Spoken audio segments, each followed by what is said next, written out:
الحمد لله الذي يحب من عباده المتواضعين ويكره من خلقه المتكبرين.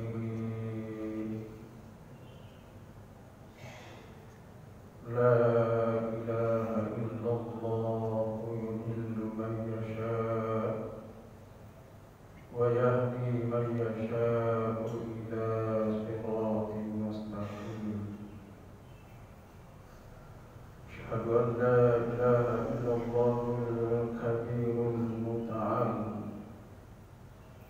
وأشهد أن محمدا عبده ورسوله وصفيه وخليله وأمينه وعلى آله وأصحابه الذين هداهم الله فكانوا قادة متواضعين وأئمة هداة مرشدين. أما بعد، أيها المؤمنون والمؤمنات، أيها الحاضرون والحاضرات، المسلمون والmuslimat rahimakumullah. Pertama, mari kita senantiasa menjadikan puja, puji serta syukur kehadirat Allah Subhanahu wa taala. Pagi hari ini baru saja kita menunaikan salat subuh secara berjamaah. Mudah-mudahan Allah Subhanahu wa taala meridai salat subuh kita yang baru saja kita tunaikan tadi, dan semoga kita senantiasa dalam lindungan Allah Subhanahu wa taala, dan kita juga mendapatkan rahmat dari Allah Subhanahu wa taala. Tentunya tadi kita baru menaikkan ibadah salat subuh berjamaah. Itu adalah tiada lain dan tak bukan karena rahmat Allah Subhanahu wa taala. Yang datang ke masjid ini melangkahkan kakinya, datang salat berjamaah di Masjid Baitul Ma'mur ini, itu karena semata-mata mendapat rahmat Allah Subhanahu wa taala. Doakan saudara-saudara kita sesama muslim yang belum sempat datang untuk salat berjamaah di Masjid Baitul Ma'mur ini, mudah-mudahan juga mendapatkan rahmat dari Allah Subhanahu wa taala, dan semoga rahmat yang ada pada diri kita semuanya kita senantiasa mampu untuk menjaganya. Bahkan kita harus mampu untuk meningkatkan kualitas kadar keimanan dan ketakwaan kita, intensitas keimanan dan ketakwaan kita kepada Allah Subhanahu wa taala kita harus lebih tingkatkan lagi, supaya kita selalu ada pada diri kita rahmat Allah Subhanahu wa taala. Salawat dan salam mari kita juga sampaikan kepada Nabiullah Rasulullah Muhammad sallallahu alaihi wasallam sebagai uswah, sebagai qudwah, sebagai contoh teladan buat kita semuanya. Moga kita termasuk bagian dari umatnya yang mendapatkan syafaat dari Nabi Muhammad Rasulullah sallallahu alaihi wasallam dengan izin Allah Subhanahu wa taala azza wa jalla jalal. Yang saya hormati para pengurus DKM Masjid Baitul Ma'mur, mudah-mudahan senantiasa sehat walafiat dan semakin semangat untuk membina membangun, mengurus rumah Allah Subhanahu wa Ta'ala ini. Ini adalah rumah Allah. Tentunya kita harus merasa berkewajiban untuk memelihara rumah Allah Subhanahu wa Ta'ala. Tanpa ada imbauan, ada perintah, ada ajakan untuk memakmurkan masjid ini, membangun masjid ini, tentunya kita harus sadar bahwa ini adalah rumah Allah Subhanahu wa Ta'ala. Kita harus ramaikan, kita harus makmurkan, kita harus bangun masjid ini, kita harus perhatikan masjid ini. Karena ini adalah rumah Allah Subhanahu wa Ta'ala. Man banallahu masjidan banallahu baitan fil jannah. Barang siapa yang senantiasa memperhatikan masjidnya Allah Subhanahu wa Ta'ala, meramaikan masjidnya Allah Subhanahu wa Ta'ala, datang dengan keimanan untuk bersama-sama di masjidnya Allah Subhanahu wa Ta'ala, maka Allah Subhanahu wa Ta'ala akan memasukkan ke dalam surganya, dan di dalam surganya pun akan dibangunkan sebuah rumah yang indah. Udah masuk surga, kemudian dibangunkan lagi fasilitas oleh Allah Subhanahu wa Ta'ala berupa rumah di dalam surga. Luar biasa. Jangan membayangkan rumah yang ada di dunia ini. Ya, Allah yang membangunkan rumah kita di surga itu, jangan membayangkan rumah secakap apapun rumah yang ada di dunia ini, tidak ada bandingannya dengan rumah yang dibangunkan Allah Subhanahu wa Ta'ala di dalam surga. Baiklah, saya ini adalah tadi sudah disampaikan, kemudian saya pernah di Mesir 5 tahun saya di Mesir. Kemudian saya ngambil program magister di Sudan. Ya, jadi spesifikasi saya atau khusus saya adalah pembelajaran bahasa Arab yang bukan orang Arab, bukan orang Arab. Ya, metodologinya saya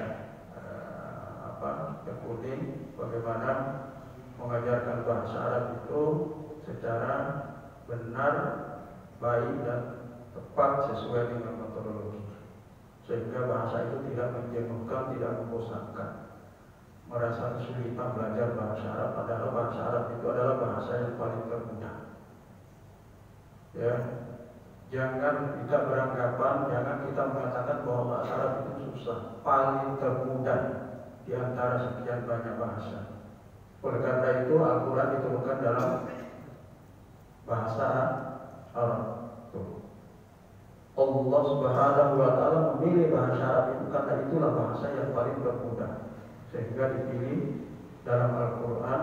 Al-Quran itu adalah berbahasa Arab. Kenapa menjadi susah? Karena kita yang malas. Ya, sholat aja malas, apalagi belajar bahasa Arab. Ini perlu ada kesadaran kita ini. Ya, jangan-jangan kita hanya sekedar beriman, bangga dengan keimanan kita, keislaman kita, bangga dengan umatnya Nabi, tapi kita disuruh oleh Nabi untuk berjamaah di masjid, kita malas-malasan.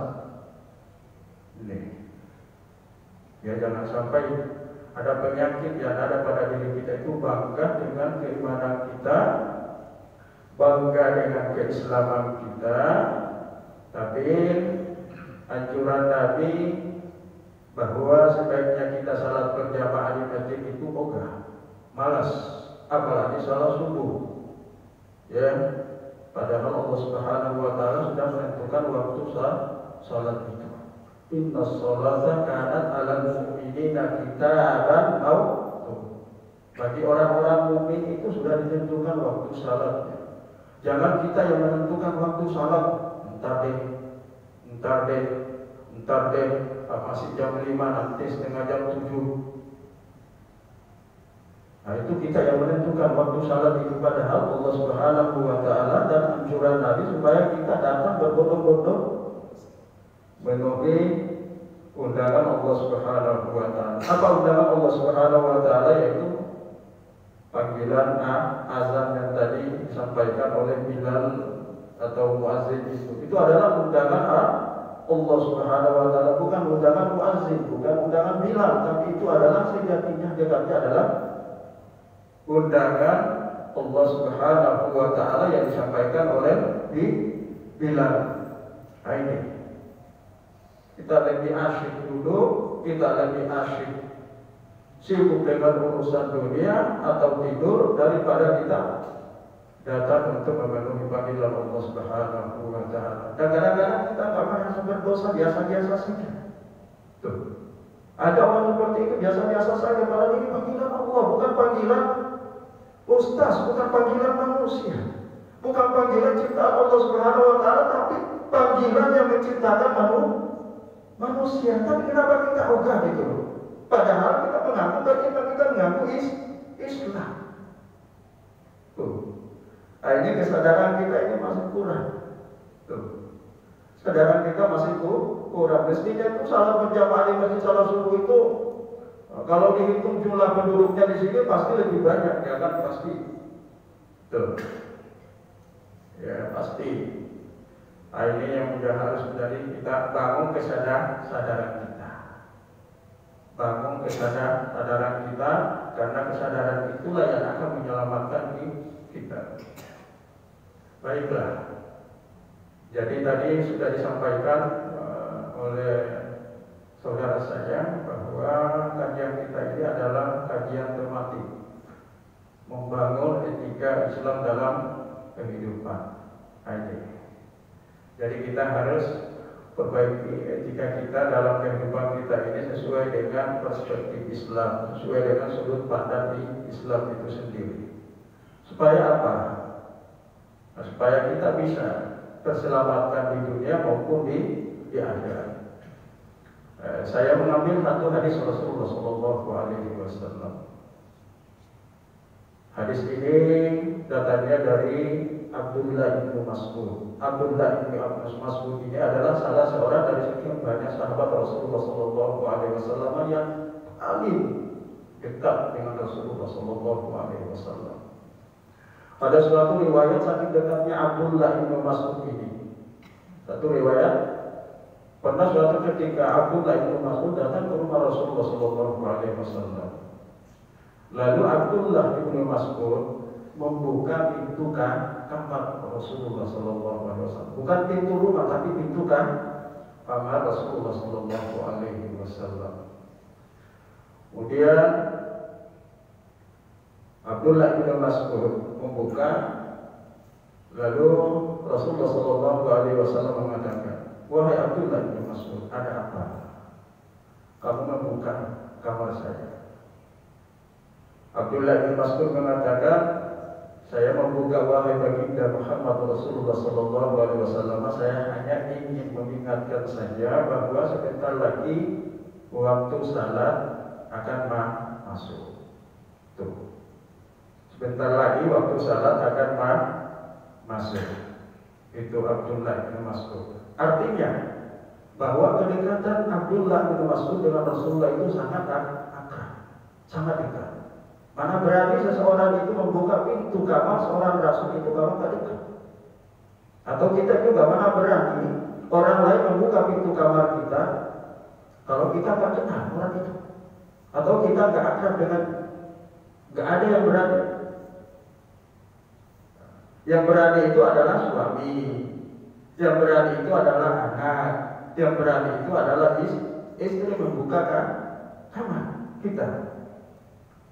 Artinya bahwa istri, anak kita, suami kita itu sangat akrab dengan kita, sangat dekat dengan kita. Begitulah gambaran, salah satu gambaran kedekatan Rasulullah SAW dengan Abdullah atau sahabatnya Abdullah bin Mas'ud ini. Dan Abdullah bin Mas'ud ini kita ketahui bahwa dia seorang ahli dalam bidang Al-Quran. Bukan hanya suaranya yang merdu, yang enak, tapi pemahaman, pengertian, pengetahuan tentang Al-Quran itu sangat dikuasai, sangat dipahami, sangat dimengerti. Tuh, Abdullah bin Mas'ud. Ya. Pernah Rasulullah SAW di situ duduk bersama-sama dengan para sahabatnya lalu meminta kepada Abdullah bin Mas'ud, wahai Abdullah bin Mas'ud, tolong bacakan satu ayat saja dalam Al-Quran di hadapan saya. Saya ingin mendengarkan ayat yang kamu baca itu. Abdullah bin Mas'ud mengatakan, saya tidak pantas bacakan ayat Al-Quran di hadapan Rasulullah SAW. Tidak pantas saya. Tapi Rasulullah mengatakan, baca Al-Quran salah satu ayat saja. Akhirnya Abdullah bin Mas'ud membacakan salah satu ayat di dalam Al-Quran, diperdengarkan suaranya pada Rasulullah SAW, dan di saat dia membacakan ayat itu Rasulullah berlinang air matanya, meneteskan air mata terhadap ayat yang dibaca itu, mengingat bahwa ayat ini Masya Allah pernah saya terima dari Allah Subhanahu wa Ta'ala. Suaranya indah Abdullah bin Mas'ud itu, meskipun secara fisik itu ya, jasadnya, tubuhnya itu kecil. Abdullah bin Mas'ud kecil, orangnya sangat kecil, tapi suaranya punya kemampuan suara itu luar biasa, punya kemampuan yang sangat luar biasa itu. Nah, inilah yang kita kupas ini. Ini hadis datang dari Abdullah bin Mas'ud terkait dengan membangun etika. Ya, ketika Islam dalam kehidupan kita, biar kita terselamatkan di dunia, kita bahagia di dunia, kita baik di dunia, jadi nanti kita terselamatkan, kita baik di akhirat sana nanti. Apa hadisnya? An Abdullah bin Mas'ud radhiyallahu anhu qala, dari Abdullah bin Mas'ud berkata, Rasulullah sallallahu alaihi wasallam bersabda, Ala, ingatlah, atau maukah, ukhbirukum, aku beritahukan kamu, wahai para sahabatku, Abu Bakar, Umar, Utsman, Ali, Abdullah bin Mas'ud, dan beberapa sahabat yang hadir pada waktu itu yang tidak disebutkan satu persatu namanya. Ukhbirukum, aku beritahukan kamu, biman tuharramu alaihin nar, orang yang dilepaskan, orang yang dijauhkan, orang yang diselamatkan, atau makna arti secara hati dari hadis ini adalah orang yang diharapkan masuk ke dalam api neraka Allah Subhanahu wa Ta'ala. Diharapkan masuk ke dalam api neraka Allah Subhanahu wa Ta'ala. Apa artinya diharapkan masuk ke dalam api neraka? Bahwa kita tidak akan sama sekali menyentuh api neraka Allah Subhanahu wa Ta'ala. Kalau kita sama sekali tidak akan menyentuh api neraka, jasad kita, tubuh kita, diri kita ini tidak menyentuh api neraka Allah Subhanahu wa Ta'ala, maka kita langsung masuk ke dalam surganya Allah Subhanahu wa Ta'ala. Tuh, itu namanya haram jasad kita masuk ke dalam neraka Allah Subhanahu wa Ta'ala. Artinya kita akan langsung masuk ke dalam surganya Allah Subhanahu wa Ta'ala. Mestinya itu tujuan kita, jangan mencari pahala, tapi kita harus berusaha terhindar dari diri kita ini dari api neraka Allah Subhanahu wa Ta'ala. Nah, tentunya apabila kita ingin terhindar dari api neraka Allah Subhanahu wa Ta'ala, tentunya ada hal-hal yang harus kita lakukan terkait dengan masalah etika kita dalam kehidupan kita ini. Makanya Rasulullah mengajarkan kita bagaimana kita membangun etika kesadaran kita dalam kehidupan kita ini, supaya kita terhindar dari api neraka Allah Subhanahu wa Ta'ala, langsung masuk ke dalam surga Allah Subhanahu wa Ta'ala. Apalagi kita seringkali membaca doa. Sering kita membaca doanya ya Pak ya, Bu. Apa itu doanya itu? Doanya apa? Pokoknya endingnya itu pasti neraka gitu. Nah, doa sapunya kan. Tuh, itu yang paling sering kita baca doa itu. Dari sekian banyak doa yang kita baca, yang paling banyak kita baca atau kita permohonkan kepada Allah itu adalah doa sapunya jagat itu. Rabbana, wahai Tuhan kami, atina, berikanlah kepada kami, di dunia ini. Kita berada di dunia ini. Apa yang kita minta? Hasanah, kebahagiaan. Tuh. Kebaikan yang kita minta di dunia ini tuh. Kebahagiaan itu bukan hanya terhadap diri kita, bukan hanya terhadap keluarga, bukan hanya terhadap anak kita, istri kita, tetapi menyangkut dengan semua umat manusia. Ingat bahwa kita semuanya ini adalah ciptaan Allah Subhanahu wa Ta'ala. Tuh, kita ini adalah ciptaan Allah Subhanahu wa Ta'ala, maka yang harus kita bangun adalah bagaimana kita hubungan kita dengan Allah. Kemudian ada hubungan juga yang lain dengan hubungan sesama manusia. Bahkan ditambah lagi fi ziyadah wahidah. Ada tambahan satu, hablum minal alam.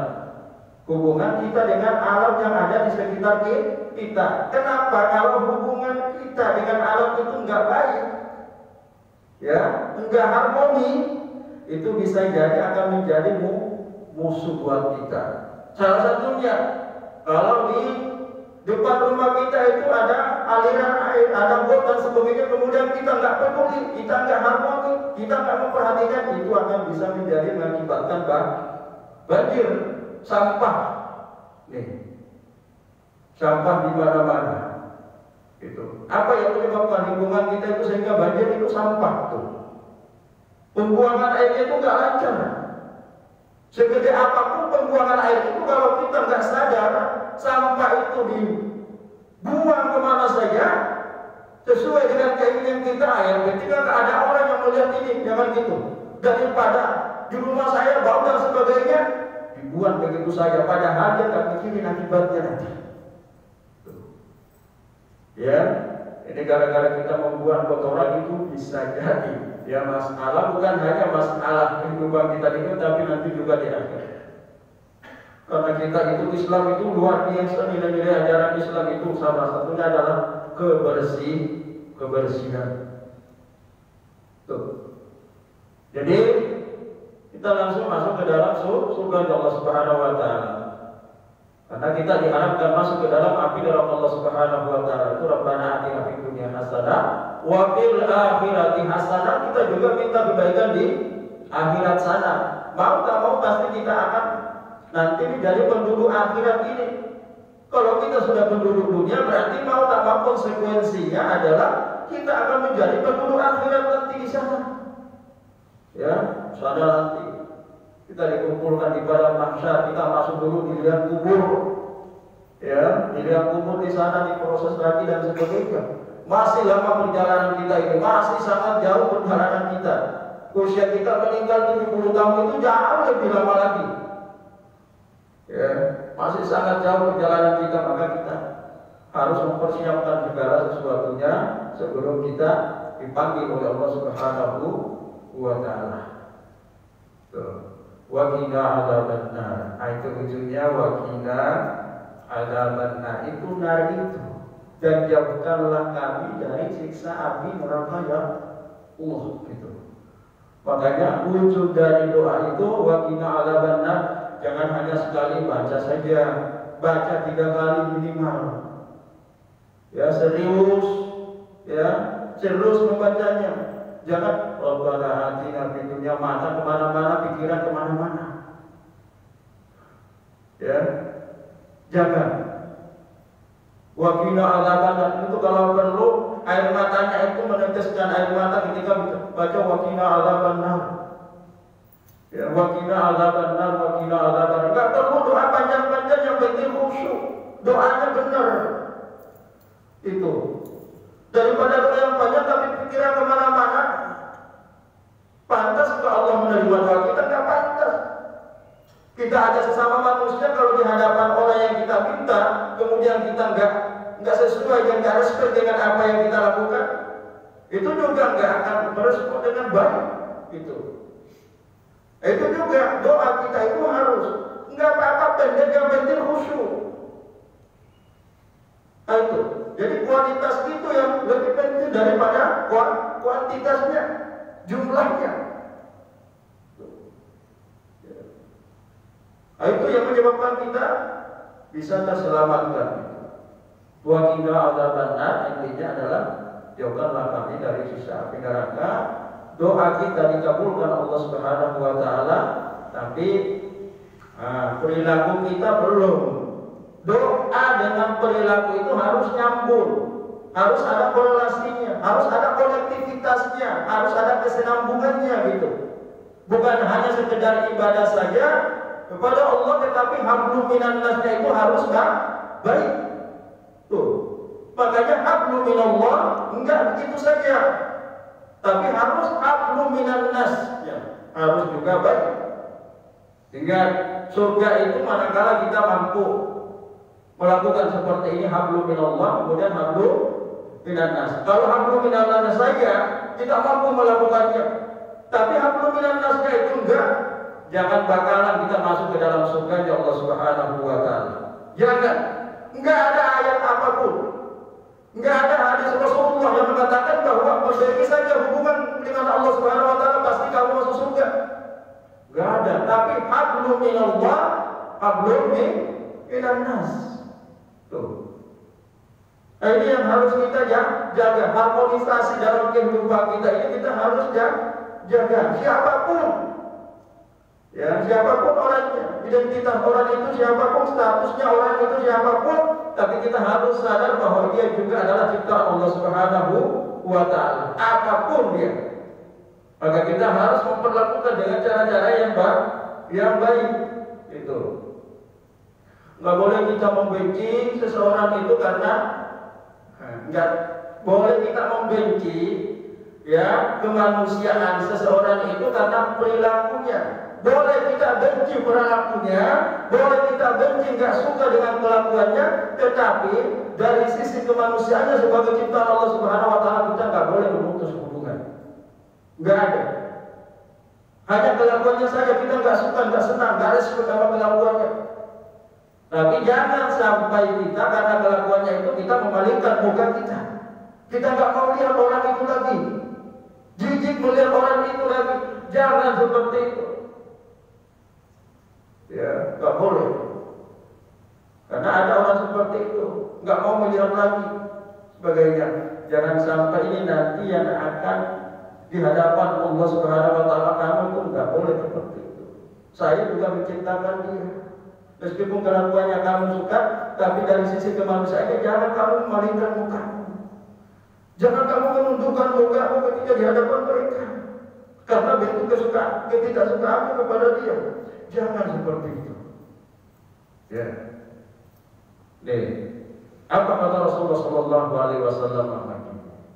Ya, kalau para sahabat itu berkata, "Balagha Rasulullah."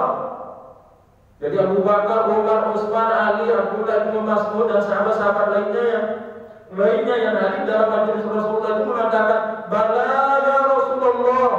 Tentu wahai utusan Allah Subhanahu wa taala. Tentu saya kami ini para sahabatmu ini termasuk juga orang yang diharapkan masuk ke dalam api neraka Allah Subhanahu wa taala ya Rasulullah. Rasulullah sallallahu alaihi wasallam bersabda lagi. Yang pertama, tanya Rasulullah mengajarkan kepada para sahabatnya dan kepada kita semuanya ini agar kita terselamatkan dari api neraka Allah Subhanahu wa taala. Kita termasuk orang yang diharamkan, dijauhkan dari api neraka Allah Subhanahu wa taala, dan kita langsung masuk ke dalam surganya Allah Subhanahu wa taala. Pertama, ala kulli hayyin, setiap diri kita ini harus memiliki sikap kerendahan hati. Tuh, kerendahan hati itu identik dengan apa? Keteguhan hati, identik dengan keramah tamahan. Itu. Jadi kita harus rendah hati. Orang yang rendah hati selalu ramah. Biasanya ramah. Ingat, Rasulullah itu yang paling tawadhu di dunia ini, di antara sekian banyak makhluk Allah Subhanahu wa taala, yang paling tawadhu itu adalah Rasulullah sallallahu alaihi wasallam. Tuh, Tawadhu Nabi, Rasul, kepala, pemimpin negara, semuanya ada pada diri Rasulullah. Tapi tawadhunya itu luar biasa, kerendahan hatinya itu sangat luar biasa Rasulullah Shallallahu Alaihi Wasallam. Coba banyak. Nah, kita kadang-kadang udah ya, baru menjabat salah satu jabatan, kemudian naik lagi, tampilannya udah beda, begitu gayanya udah beda, ngomongnya juga beda dan sebagainya. Ya, pakai ajudan segala macam, disuruh ajudannya menghadap itu dan sebagainya. Nah, ini kan sudah berubah. Tapi Rasulullah itu kan pernah gitu. Mau yang yatim, piatu, mau yang fakir, mau yang miskin itu disapa oleh Rasulullah Shallallahu Alaihi Wasallam. Luar biasa, dan ngomongnya pun sangat luar biasa di hadapan mereka itu. Nggak pernah menyinggung, menyakiti hati manusia kepada Rasulullah Shallallahu Alaihi Wasallam. Hayyin itu adalah kerendahan hati kita, ketawaduan kita, ramah tamah. Jadi kita harus ramah, nyaman di hadapan manusia, enak di hadapan manusia. Gitu. Manusia itu kalau kita bertemu dengan dia, merasa gembira karena kita bertemu dengan dia. Kenapa? Enak. Orang ini ramah, nyaman, asyik. Begitu juga Rasulullah digambarkan kepada orang-orang kafir Quraisy, orang Yahudi, orang Nasrani dan penduduk yang menyembah Tuhan selain Allah pada waktu itu di hadapan mereka itu. Ketika Rasulullah berada di tengah-tengah mereka itu nyaman, asyik dia, senang. Kenapa? Karena Rasulullah itu ramah. Pernah suatu ketika dalam suatu riwayat Rasulullah Shallallahu Alaihi Wasallam tidak berada di antara mereka itu, di antara orang-orang kafir Quraisy jahiliyah. Lalu di antara salah seorang di antara orang kafir Quraisy jahiliyah itu bertanya kepada temannya, kok tumben kok hari ini kok Muhammad itu nggak ada di tengah-tengah kita ya? Kenapa ya? Lalu sahabatnya itu yang ditanya itu kembali bertanya, kenapa memang kok tumben kok nanya-nanya Muhammad? Iya, kalau Muhammad itu ada di tengah-tengah kita itu orangnya enak. Banyak hal yang kita dapatkan, banyak manfaat yang kita, banyak kebaikan yang kita dengar dari baginda Rasulullah Sallallahu Alaihi Wasallam. Enak begitu. Coba, yang dibenci orang kafir Quraisy itu adalah ajaran yang dibawa, bukan pribadi Nabi Muhammad, tapi ajaran yang dibawa oleh Rasulullah Sallallahu Alaihi Wasallam. Ini yang tidak disenangi. Kenapa? Karena ajaran nenek moyang mereka ada, itu. Akhirnya dia belum bisa menerima ajaran Islam. Tapi Rasulullah bisa menggambarkan visi misi Rasulullah itu ada dalam benak pikirannya bahwa suatu saat nanti satu persatu orang kafir Quraisy ini pasti akan masuk ke dalam ajaran Islam. Maka saya harus ramah tamah di hadapan mereka. Saya harus nyaman di tengah-tengah mereka. Saya harus asyik di tengah-tengah mereka. Tuh, Rasulullah Shallallahu Alaihi Wasallam seperti itu. Bahkan ada hadis Rasulullah Shallallahu Alaihi Wasallam mengatakan, al-mu'minu ya'laku wa yu'lam, wa la khaira fi man la ya'laku wa la yu'lam, wa khairun nasi anfa'uhum linnas. Orang mukmin, orang yang mengaku beriman pada Allah Subhanahu wa taala, yakin bahwa Allah Subhanahu wa taala adalah satu-satunya Tuhan yang wajib disembah, dan hari kemudian yakin bahwa suatu saat nanti saya akan meninggal, kemudian akan dikumpulkan nanti di hari kiamat, di hari akhirat. Maka dia harus, ya Allah, maka dia harus ramah, menyenangkan orangnya. Itu harus ramah. Wa yu'lam, dan orang beriman yang ramah itu pastinya juga tidak mau diperlakukan secara tidak ramah. Tuh, kalau kita ramah, kemudian ada orang lain memperlakukan kita nggak ramah, kan pasti kita juga nggak ingin seperti itu. Nggak suka, nggak senang. Kalau ada di hadapan kita itu kurang ajar ngomongnya, waduh, luar biasa. Luar biasa kasarnya dan sebagainya, nggak enak, nggak nyaman ngomongnya di hadapan kita, kan kita juga nggak nyaman. Itu. Wala khaira fi man la ya'laku wala yu'lam. Dan tidak baik bagi orang beriman. Apabila ada orang yang beriman tidak ramah, itu tidak baik. Itu pasti dijauh orang, pasti nggak disukai orang, pasti nggak disenangi orang karena nggak ramah. Orangnya kasar, suka menyinggung perasaan, gitu. Suka menyinggung perasaan. Tuh, coba bayangkan Bu, Pak, Bu, Pak. Kalau kita diundang, ya, diundang misalkan di sini ada acaranya, diundang Bapak misalkan, Bapak ya, undang ya kan jamaah masjid Baitul Ma'mur ini. Kita datang ke rumahnya, tapi Bapak sikapnya nggak ramah, istri pun juga begitu, anak-anaknya pun begitu. Kita masuk ke rumahnya nyaman apa enggak? Enggak nyaman. Enggak nyaman, meskipun di mejanya itu ya disediain makanan, segala macam makanan, minuman ya kan gitu. Ketika kita dipersilakan itu makan juga enggak nyaman, gitu. Makan enggak nyaman. Akhirnya apa yang terjadi? Makanan, minuman itu banyak yang tersisa. Kenapa? Karena kita makan di situ ya alam biasa saja ya kan gitu. Enggak dinikmati ya kan gitu. Perasaan kita enggak nyaman. Tapi kalau orangnya ramah, bapak ramah, ibunya ramah, keluarga di situ ramah, baru datang, waduh luar biasa ngomongnya, komunikasinya enak, ya kan gitu, senyum dan sebagainya, kita dipersilakan masuk. Sebelum kita duduk di kursinya masih ada komunikasinya luar biasa, kita dipersilakan, meskipun seteguk air begini saja, kita teguk di rumahnya itu nyaman, enak, itu habis itu nggak terasa. Itulah Rasulullah SAW seperti itu mencontohkan kita. Ketika kita sebagai orang yang beriman, kita berada di tengah-tengah orang, siapapun orang itu, agama apapun, maka di sini kita harus menghadirkan kenyamanan di antara sekian yang ada di sekitar kita itu. Ya, jangan kebencian, jangan ketidaknyamanan. Tuh. Wa khairun nasi anfa'uhum linnas, dan sebaik-baik manusia itu ialah yang bisa memberikan kebaikan kepada manusia yang lain. Kebaikan yang lain itu. Kebaikan yang lain.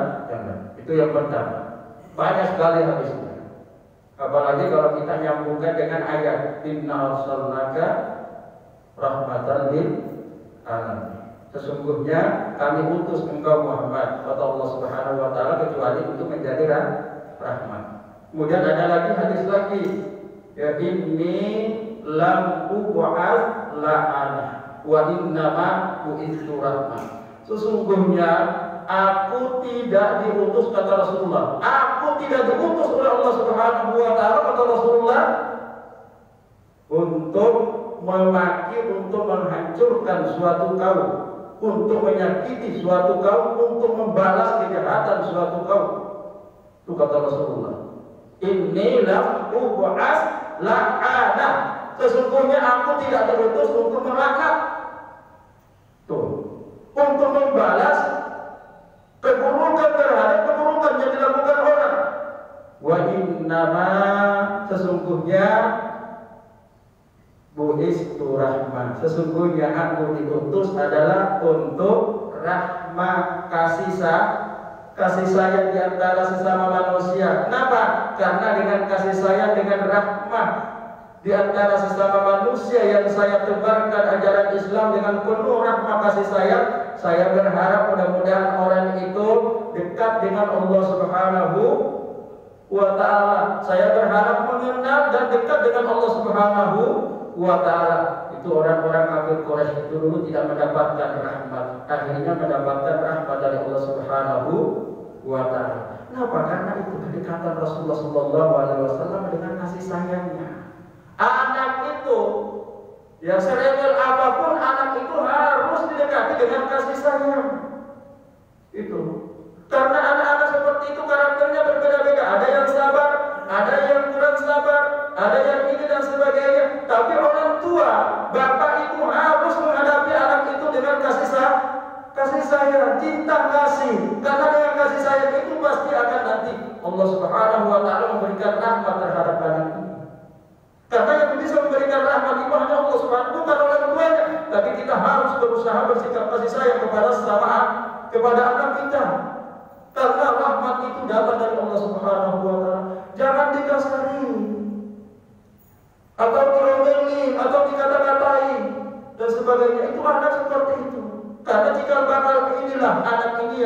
menggantikan stafet kita. Mungkin di antara sekian itu, mungkin yang rewel itu kita merasa bahwa ini adalah itu yang membahagiakan kita semuanya. Itu yang akan membahagiakan kita. Jangan ada. Jadi kasihan kalau misalkan ada anak yang rewel kemudian ibunya dicubit, dipukul, bahkan ada yang sampai bunuh anaknya. Naudzubillah. Ada kasus di TV seperti itu, pembunuhan anak kandung sendiri dipicu. Tuh karena persoalannya kita tahu, karena persoalan ekonomi. Nah ini makanya kita harus sering rajin ngaji, ya. Kita sering harus rajin ngaji supaya kita tahu tentang agama, agar supaya hal-hal seperti itu terhindarkan dari kita semuanya. Itu karena kurang pemahaman agama, sehingga anaknya diperlakukan seperti itu. Masya Allah. Jadi anak itu harus diperlakukan dengan kasih sayang. Seperti Rasulullah memperlakukan orang-orang kafir Quraisy jahiliyah ini yang sangat rewel. Tiap hari Rasulullah dimaki, dicaci, dikata-katai yang tak benar, ya kan begitu. Bahkan ada yang sampai melempari kotoran Rasulullah SAW di hadapan Rasulullah SAW. Bahkan yang lebih sadis lagi, ada yang mengancam jiwa Rasulullah SAW. Tapi apa yang terjadi? Yang mengancam itu malah kembali Rasulullah, ya. Rasulullah diselamatkan oleh Allah Subhanahu Wa Taala. Orang ini nggak bisa ngapa-ngapain. Coba Rasulullah, coba kalau kita begitu Pak, diancam dibunuh oleh seseorang, kita nggak bisa ngapa-ngapain, kemudian kita bisa berbalik, kira-kira apa? Bagaimana kita kelakuan kita? Diselamatkan nggak orang itu? Rasulullah menyelamatkan orang itu. Masya Allah. Ini kan luar biasa, sesuatu yang sangat luar biasa.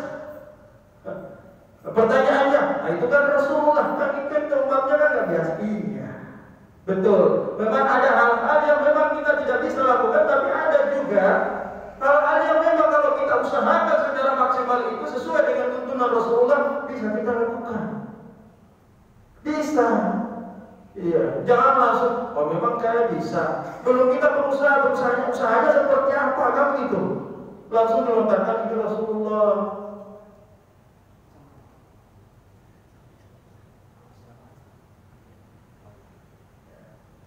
Nanya Pak, jangan sampai suruh. Ya, ini baru satu ini, hajim. Ya, hajim ini artinya tadi kerendahan hati identik dengan kasih sayang, identik dengan keteguhan hati. Itu Rasulullah memiliki seperti itu, mencontohkan bahwa saya harus begini. Nah itu, ya jadi Rasulullah SAW tidak diutus untuk membalas makian orang, membalas fitnaan orang, membalas keburukan orang dengan keburukan juga, tapi dibalas dengan kasih sayang, karena Rasulullah diutus itu adalah rahmatan lil alamin. Tuh, ingat itu, rahmatan lil alamin. Meskipun apa yang dilakukan oleh Rasulullah itu nggak semuanya kita bisa lakukan sebagai umatnya, tapi berusaha kita semaksimal mungkin untuk mencontoh, meneladani Rasulullah SAW. Kan begitu? Nah, itu yang pertama. Karena ini 5 menit lagi katanya. Kemudian yang kedua, layyin. Layyin itu artinya lemah lembut. Tutur kata kita itu bukan hanya baik, bukan hanya benar, tapi juga harus lemah lembut. Penyampaiannya juga itu tepat. Ada yang mengatakan qulil haqqu walau kana murran, katakanlah yang sebenarnya walaupun pahit. Betul. Kita harus mengatakan yang sebenarnya meskipun pahit, tapi cara penyampaian kita itu harus benar juga. Kadang-kadang kita menyampaikan maksud kita itu baik, tapi cara menyampaikan kita tidak benar, akhirnya orang salah memahami, salah menanggapi karena penyampaian kita salah. Gitu. Jadi Pak, tujuan kita baik, benar, ya, tapi cara penyampaian kita itu yang salah. Akhirnya orang salah memahami, kan gitu, enggak nyaman, itu. nggak nyaman. Oh, penyampaiannya itu benar, ya, tapi penyampaiannya itu aduh. Apa yang disampaikan itu benar, baik, tapi cara penyampaiannya itu yang salah, akhirnya nggak nyaman di kuping kita, pikiran kita itu. Rasulullah SAW ada seorang nabi, seorang rasul, seorang kepala, seorang pemimpin negara, seorang orator. Tuh, menyampaikan sesuatu itu pasti orang-orang kafir Quraisy itu hatinya itu nyaman, enak, gitu. Enggak pernah itu orang kafir Quraisy mengatakan, "Oh, kamu Muhammad tuh menyampaikannya itu dengan cara tidak nyaman diterimanya." Cuma ajaran ini kan ajaran Allah Subhanahu wa taala yang baru terima. Akhirnya dia nggak langsung menerimanya, perlu proses. Dan itu prosesnya itu ya Rasulullah SAW harus menghadapi orang-orang kafir Quraisy ini yaitu dengan ramah-tamah. Kemudian penyampaiannya juga harusnya nyaman di tengah-tengah mereka, baik benar. Kemudian penyampaiannya baik. Tuh, lagi ada di dalam Al-Quran juga rahmat juga. Fabima ini Quran. Kalau tadi inna wa ma arsalnaka illa rahmatan lil alamin, dan tidaklah kami utus engkau Muhammad kecuali untuk menjadi rahmat bagi seluruh alam. Itu Al-Anbiya ayat 107. Kemudian ini Quran Ali Imran ayat 159.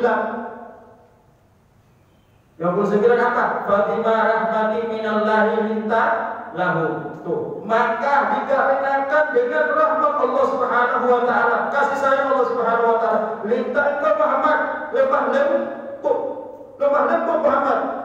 Lahu pada siapa? Pada siapapun berlemah lembut. Lahu minta lahu. Walaupun saja engkau Muhammad Paulan bersikap kasar, sikap Rasulullah kasar di hadapan mereka, di hadapan sahabatnya, di hadapan siapa saja. Tuh, Allah ghalidul qalbi, dan berhati keras, hatinya keras. Muhammad lan faddu min haulik, maka tentu mereka itu pasti akan menjauh dari sekitarmu Muhammad. Tuh, kalau kita kasar, hati kita keras, maka orang lain itu nggak ada yang berani mendekati kita. Gitu. Langsung keluar keringat dinginnya gitu, gemetar. Tapi kalau Rasulullah kita hadapi, siapapun menghadapi itu nyaman, enak. Orang kafir Quraisy itu senang dengan Muhammad, orang Yahudi senang dengan Muhammad, orang Nasara Muhammad. Itulah keunggulan Rasulullah SAW. Sehingga orang-orang kafir Quraisy itu satu persatu menyatakan dirinya menerima Islam. Orang Yahudi banyak yang masuk Islam, orang Nasara banyak yang masuk Islam, karena metode Rasulullah SAW adalah menyampaikan ajaran Islam itu sangat luar biasa. Ya, jadi jangan kita jangan kita keras hati. Itu yang kedua. Yang ketiga, quribin minan nas, kita harus berbaur dengan sesama manusia. Tuh, karena sejatinya kita ini adalah makhluk sosial. Nah, ingat itu ayat Quran surah Al-Hujurat ayat 13. Ya ayyuhan nasu, Allah menyuruh kepada manusia, inna khalaqnakum, sesungguhnya kami menciptakan kamu, min dzakarin wa dari jenis laki-laki dan jenis perempuan. Wa untha, wa ja'alnakum, setelah diciptakan kita ini dari jenis laki-laki dan perempuan, wa ja'alnakum, kemudian kita jadikan apa? Syu'uban, berbangsa-bangsa, wa qabailah, banyak etnis, ya, wa qabailah, etnis. Tuh ada etnis Jawa, ada Sunda, kemudian ada Betawi, kemudian ada Batak dan sebagainya. Tuh, wa qabailah, apa tujuannya Allah Subhanahu wa taala menjadikan perbedaan kita ini?